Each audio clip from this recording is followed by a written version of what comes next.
Red vs. Blue from Wikipedia, the free encyclopedia, http://n.wikipedia.org. Background. Red vs. Blue grew out of Burnie Burns' voiceover enhanced gameplay videos that he created for a site called drunkgamers.com, which was run by Jeff Fink, later Jeff Ramsey, and Gustavo Cirola. Having played Halo Combat Evolved extensively, the Drunk Gamers crew discussed one day whether the Warthog, a vehicle in the game, actually looked more like a cat. This discussion, recreated in Episode 2, turned out to be, quote, the spark for the whole series. With the idea that a full story could be developed, Burns created a trailer for Red vs. Blue, but it was largely ignored, and for unrelated reasons, Drunk Gamers soon closed. 4 months later, Computer Gaming World contacted Ramsey for permission to include a Drunk Gamers video in a CD that they were going to distribute with the magazine. Ramsey granted permission, but he and Burns felt that they needed a website to take advantage of the exposure from Computer Gaming World. As a result, they resurrected the Red vs. Blue project, re-releasing the trailer to coincide with the Computer Gaming World issue. The first episode proper was released on April 1st, 2003. Rooster Teeth was initially unaware of the machinima movement. Matt Hullum stated in an interview with GameSpy in 2004, quote, "When we first started Red vs. Blue, we thought we were completely original. We never imagined that there were other people out there using video games to make movies, much less that it was a new art form with a hard-to-pronounce name and an official organization," end quote. The nature of the series was different from Burns' initial expectation. A partial character introduction released in between the original trailer and the first episode featured extensive action and violence and was set to Limp Bizkit's Break Stuff. However, the crew realized as the project developed that Red vs. Blue was going to focus more on situational comedy rather than on the heavy action initially implied. Indeed, although the series parodies video games, Ramsey noted, quote, "We try not to make it too much of an inside joke, and I think we use more bureaucracy and military humor than anything else, which everybody working in an office can identify with," end quote. Rooster Teeth noted that Red vs. Blue has a wide variety of influences, including Homestar Runner and possibly Mystery Science Theater 3000. Rooster Teeth also initially envisioned the project to be short, but the series grew beyond their expectations. Burns and Ramsey noted that they had preconceived a list of jokes for Red vs. Blue, and, at the time of the inception, had expected the series to run 6 to 8 episodes. By episode 8, however, they realized that the series had fleshed out more than expected. They had covered only about 1/3 of their list. Another early series length cited by Burns in the middle of Season 1 was 22 episodes, but, driven by the series' popularity, he later realized that there was potentially more story than could be covered in that length, and was able to conceive an extension of the Season 1 plot. Just before the debut of Season 4, Ramsey's only indication of final series length was that Rooster Teeth planned, quote, "to make as many episodes as they can." Production. Main article, Red vs. Blue production. The writing process for the series has changed over time. Early in Season 1, Burns wrote the episode script from week to week, with minimal planning in advance. Major plot events were conceived shortly before they were filmed. In the second season, Matt Hullum also became a main writer. A rough plot outline is now written before a season begins, although the actual content of an individual episode is still decided on a more short-term basis. Because Red vs. Blue is loosely based on the Halo universe, Rooster Teeth encountered some difficulties when trying to synchronize events in the series with the release of Halo 2. Aside from a few scenes created using Marathon Infinity, Marathon 2, and the PC version of Halo, the series is mostly filmed using a number of interconnected Xbox consoles. As the series title suggests, the videos are largely set within the Halo map Blood Gulch, and its Halo 2 counterpart Coagulation. However, some episodes have been filmed on other maps, including Sidewinder from Halo and Zanzibar from Halo 2. Within a multiplayer game session, the people controlling the avatars quote-unquote puppet their characters, moving them around, firing weapons, and performing other actions as dictated by the script, and in synchronization with the episode's dialogue, which is recorded ahead of time. The camera is simply another player whose first-person perspective is recorded raw to a computer. As the recording occurs within the game, a few different bugs and post-production techniques have been exploited in order to achieve desired visual effects. In particular, Adobe Premiere Pro is used to edit the audio and video together, create letterboxing to hide the camera player's heads-up display, add the title and fade to black screens, and create some special visual effects that cannot be accomplished in-game. Reception. Red vs. Blue attracted interest immediately. The first episode had 20,000 downloads within a day. Shortly after episode 2, Bungie Studios contacted Rooster Teeth. The crew had feared that any contact from Bungie would be to force an end to the project, but Bungie enjoyed the videos and was supportive. A deal was eventually struck to ensure that the series could continue legally, without license fees, and without creative guidelines from Microsoft, Bungie's parent company, except for specifically commissioned videos. From there, Red vs. Blue continued to attract more attention, and by April 2004, viewership was estimated at about 1 million. Red vs. Blue was widely acclaimed within the machinima industry. The first season won awards for Best Picture, Best Independent Machinima Film, and Best Writing at the Academy of Machinima Arts and Sciences 2003 Machinima Film Festival. 2 years later, at the 2005 festival, the series' third season won an award for Best Independent Machinima and was nominated for 5 others.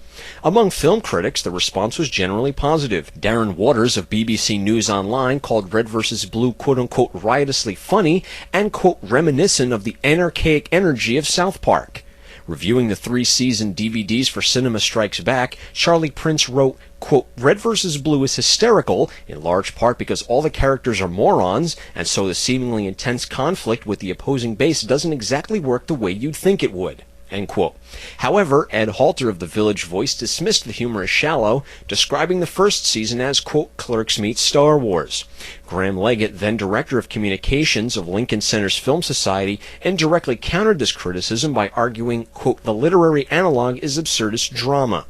Another common criticism of Red vs. Blue was that its Season 3 plot was too far-fetched and out of character for the series. Charlie Prince wrote, quote, by the third series, however, the Red vs. Blue idea seems to be running out of steam. It's not funny so much as just odd.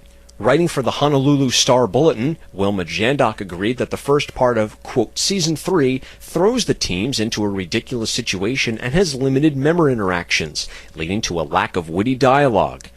Nevertheless, both critics expressed optimism that the series would improve from this low point.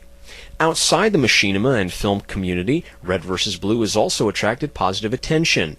Rooster Teeth Productions has been asked to create special Red vs. Blue videos for various events. For example, Microsoft has commissioned Red vs. Blue videos for Xbox demo kiosks found in game stores and for a developer conference.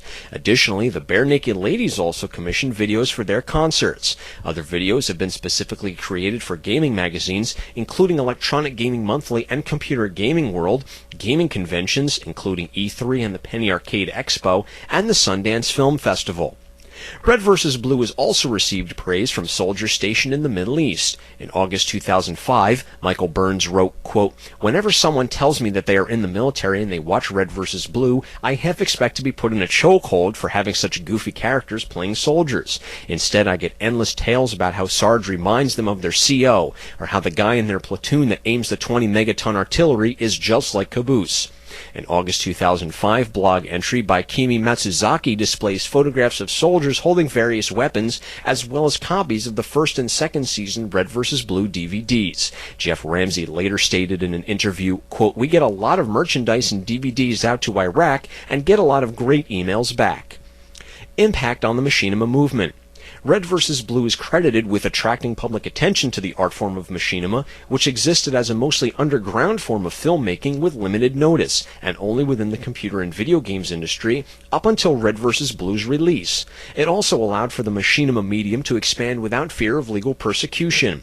The aforementioned agreement with Microsoft that allows Rooster Teeth to profit from the series without fear of copyright infringement, license fees, or external creative control has helped to set a precedent. Other video game publishers now allow use of their properties for machinima, and in some cases use machinima for promotional purposes. Additionally, Red vs. Blue has inspired other machinima series, including the Codex and Sponsors vs. Freeloaders. In the machinima industry, the series is credited with popularizing the idea of shorter, multiple episodes, and in turn, the long-running serial. This distribution format allows for gradual improvement as a result of viewer feedback, and gives viewers a reason to return for future videos. Previously, most machinima projects were released in lengthier, singular pieces. Following the success of Red vs. Blue, more machinima has been released in serial format. Distribution. Videos are released in QuickTime, DivX, and starting with episode 26, Windows Media video formats. All released episodes of the season in production are freely available from the official site in 360 by 240 resolution, except 320 by 240 for WMV. A few episodes from the previous seasons are available from a rolling archive each week. The videos are rotated to the next set. This setup is intended to help control bandwidth costs. As of September 2005, the official Rooster Teeth website was serving 400 terabytes of data monthly. However, nearly all freely released episodes of Red vs. Blue are also available from websites such as machinima.com, Planet Mirror, File Planet, Google Video, and YouTube. Members of the official website can gain sponsor status for a fee of $10 every 6 months. Sponsors can access videos a few days before the general public release, higher resolution, 720 by 480 for QuickTime and DivX, 640 by 480 for WMV, versions of the videos, and special content released only to sponsors. Additionally, while the public archive is limited to rotating sets of videos, sponsors can access any material from the archive at any time. Although it is distributed serially over the internet, Red vs. Blue is also one of the first commercially released products made using machinima, as opposed to a product merely containing machinima. DVDs of the 4 completed seasons are sold through Rooster Teeth's official website, as well as some GameStop and Hot Topic stores in the United States. Each season is released on DVD within 2 months of that season's final episode. For the DVDs, the episodes of the main storyline are edited together to play continuously as a full-length film.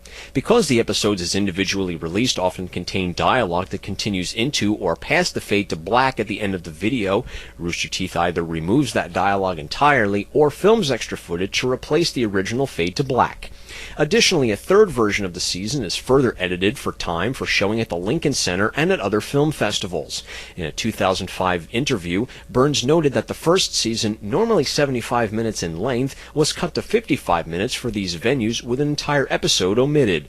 Burns also noted in a website news post that the 135-minute Season 3 DVD version had to be shortened to, quote, a washable in a theater runtime of 100 minutes, end quote. This sound file and all text in the article are licensed under the GNU Free Documentation License, available at www.gnu.org/copyleft/fdl.html.